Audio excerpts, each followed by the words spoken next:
Welcome और welcome back to my channel. आज मैं डिस्कस करने वाली हूँ the most important questions for 2025 Guwahati university for the paper of research methodology of education.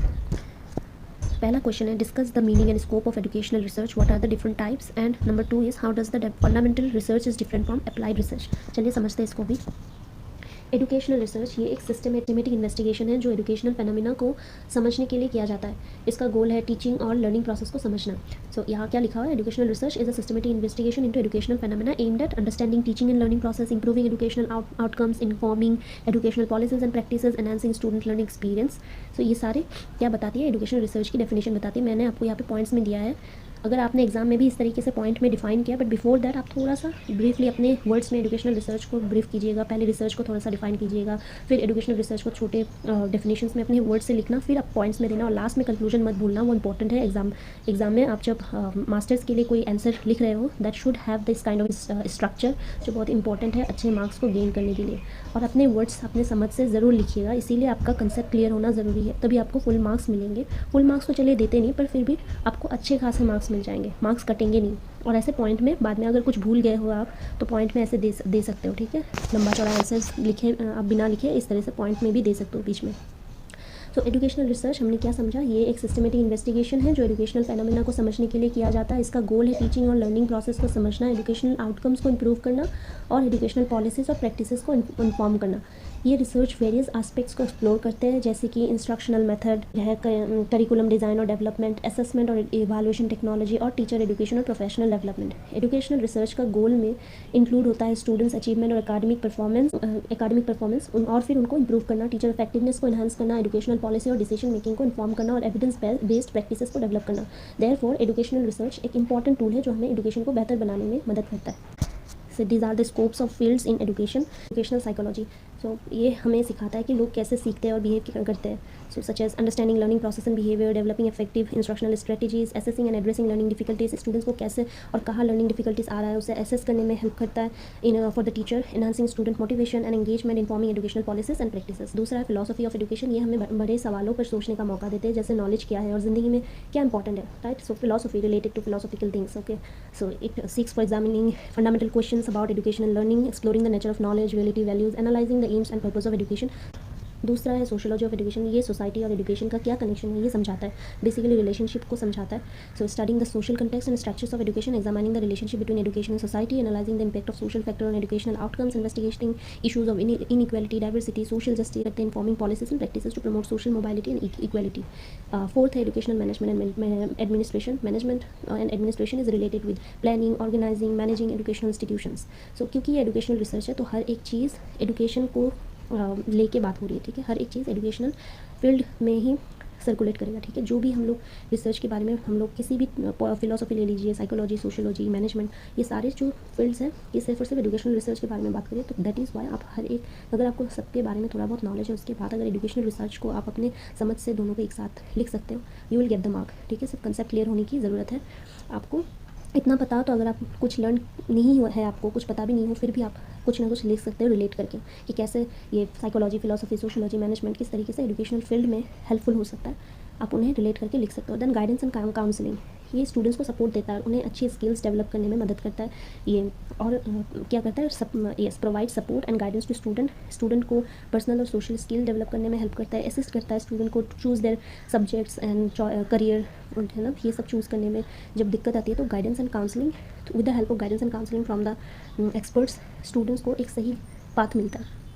Collaborating with teacher, parents and stakeholders, these are the various fields that I have discuss. इसको बहुत सारे हैं, मैंने सिर्फ यहाँ पे 5 इंक्लूड किए। Fundamental और बेसिक रिसर्च के बारे में, तो फंडामेंटल रिसर्च या बेसिक रिसर्च ये एक तरह का रिसर्च है जो नॉलेज और अंडरस्टैंडिंग को बढ़ाने के लिए किया जाता है। इसमें हम किसी स्पेसिफिक प्रॉब्लम को सॉल्व करने के बजाय हम यहाँ पे स्पेसिफिक प्रॉब्लम को सॉल्व नहीं करते, बल्कि हम लोग बेसिक प्रिंसिपल्स और कंसेप्ट्स को समझने की कोशिश करते हैं।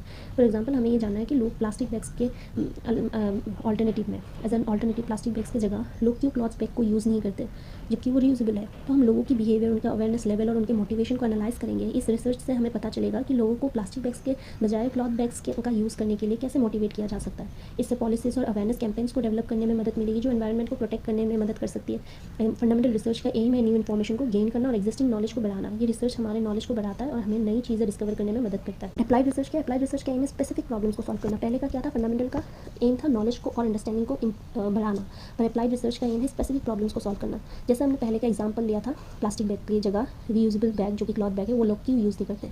सो द सेम हम उसी एग्जाम्पल को लेके चलते हैं। अप्लाइड रिसर्च में हम लोग क्या करेंगे, प्लास्टिक बैग्स की जगह क्लॉथ बैग्स का यूज़ बढ़ाने के लिए कैसे प्रैक्टिकल सॉल्यूशंस डेवलप कर सकते हैं, उस चीज़ को हम लोग सोचेंगे। ठीक है, उस चीज़ को डेवलप करेंगे। फिर एक्शन रिसर्च में क्या होगा, एक्शन रिसर्च में स्पेसिफिक प्रॉब्लम को सॉल्व करने के लिए किया जाता है और इसमें रिसर्चर डायरेक्टली इन्वॉल्व होता है। अभी जो पहले की जो एग्जांपल है उसी को हम लोग लेके एक्शन रिसर्च में भी समझेंगे। हम अपने स्कूल में प्लास्टिक बैग्स का यूज़ कम करने के लिए एक प्रोजेक्ट शुरू करते हैं। हम स्टूडेंट्स और टीचर्स के साथ मिलकर प्लास्टिक बैग्स के बजाय क्लॉथ बैग का यूज़ बढ़ाने के लिए काम करते हैं और इसके रिजल्ट्स को मॉनिटर करते हैं। सो ये कहा हुआ एक्शन रिसर्च में हम लोग एक्चुअली में एक्शन लेते हैं by following some of the procedure. जैसे प्रॉब्लम को आइडेंटिफाई करते हैं, जैसे प्लास्टिक बैग्स का यूज़। दूसरा है प्लान बनाते हैं क्लॉथ बैग का यूज़ बढ़ाने के लिए। एक्शन लेते हैं क्लॉथ बैग्स को प्रमोट करने के लिए। देन रिजल्ट्स को मॉनिटर करते हैं प्लास्टिक बैग्स का यूज़ कम हुआ या नहीं। इसको this is why action research is also known as cyclical process, क्योंकि यहाँ पहले प्लान करते हैं, एक्ट करते हैं, ऑब्जर्व करते हैं और फिर रिफ्लेक्ट करते हैं। ओके, ये डिफरेंसेस है फंडामेंटल रिसर्च और अप्लाइड रिसर्च दोनों के बीच। सो इसको भी आप लोग थोड़ा सा पढ़ के जाना, ये इंपॉर्टेंट है, ये एग्जाम में आते हैं, बहुत बार आया हुआ है। So please learn it by understanding the concept first. ये 3 है। थर्ड क्वेश्चन है right short notes on any 2 of the following. आप लोग सारे देख के जाना, ये बहुत इंपॉर्टेंट है। इसके ऊपर वीडियो भी बनाया है इन यूनिट 3 रिसर्च डिज़ाइन में से है ये सारे टूल्स, तो इंपॉर्टेंट है, आप इन सबको समझ के जाना, पढ़ के जाना। तो आप लोग वीडियो भी देख सकते हो, मेरे चैनल में है। क्वेश्चन नंबर 4 में what is research report, step the different steps in writing a research report, how does a research report help in dissemination of knowledge. ठीक है, रिसर्च क्या है पहले ये देख लेते हैं। So research is a systematic and scientific investigation into a subject or problem aimed at discovering new knowledge, exploring phenomena, solving problems, understanding relationships, informing decision making.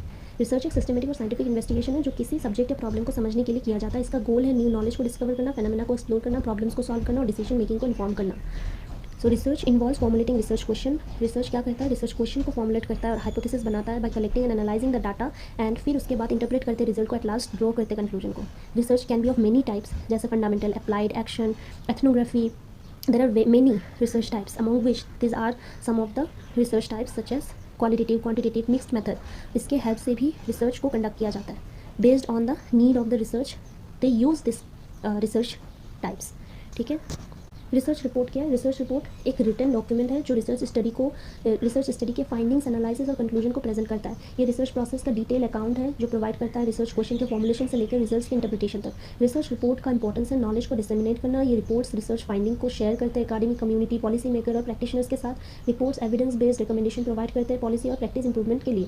Research report से हमें पता चलता है कि रिसर्च कैसे किया गया, क्या रिजल्ट्स आए और उनका क्या मतलब है। ये रिपोर्ट्स हमें रिसर्च के बारे में और ज़्यादा समझने में मदद करती है।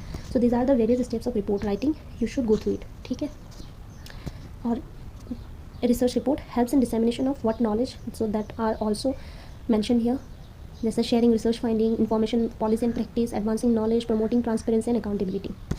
And at last, conclusion. Number 5 is what is qualitative and quantitative research? How does it differ from one another? Then 6th question is critically analyze the significance of review of related literature in the process of research study. So पहले qualitative research को जान लेते हैं। ये ज़्यादा focus करती है Y question में rather than what of social phenomena and relies on the direct experience of human beings as meaning making agents in their everyday life. इसके कुछ कैरेक्टरिस्टिक्स है कि ये एक नेचुरलिस्टिक इंक्वायरी है जो रियल वर्ल्ड सिचुएशन को स्टडी करता है विदाउट मैनिपुलेशन, एम्प्लॉयज इंडक्टिव और bottom up approach, aims to discover important categories, dimensions and inter relationships, focuses on understanding social phenomena from the participants perspective, emphasizes subjective experience and interpretation of individual and sensitive to cultural context.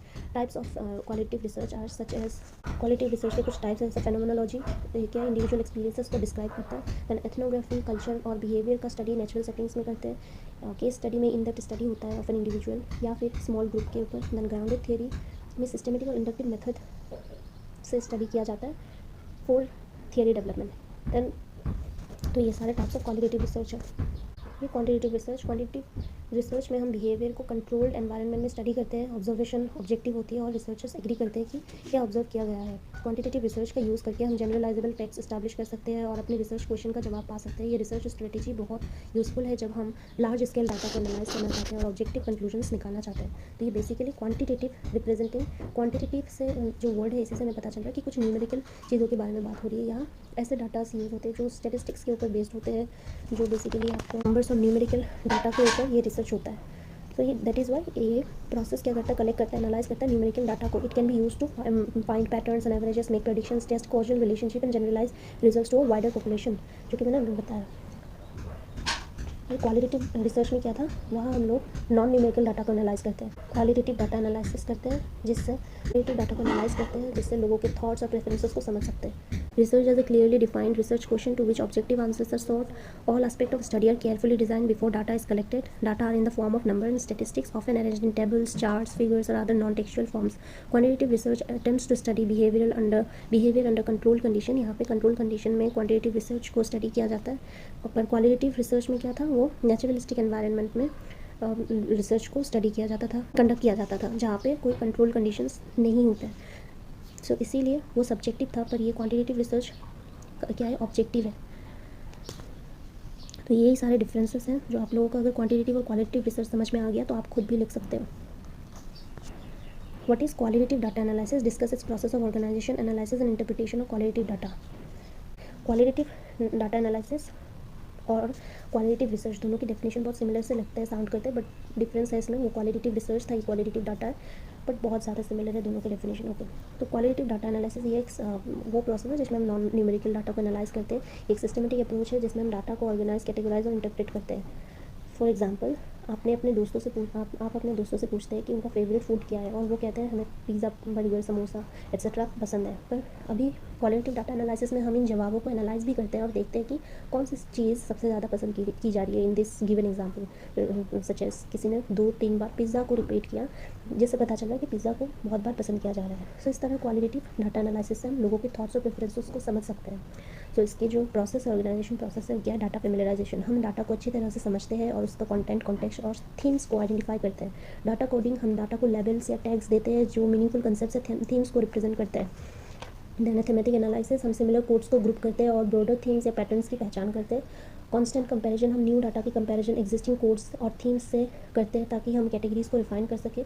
मेमोइंग, अपने thoughts और insights को document करते हैं। Triangulation में अपने findings को validate करते हैं मल्टीपल डाटा सोर्सेस या मेथड्स को यूज़ करके।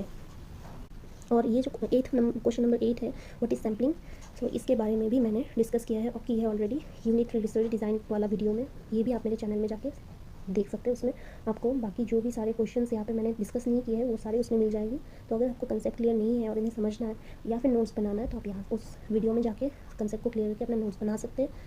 सो this is it. I hope this video will be helpful to you and all the best for exams.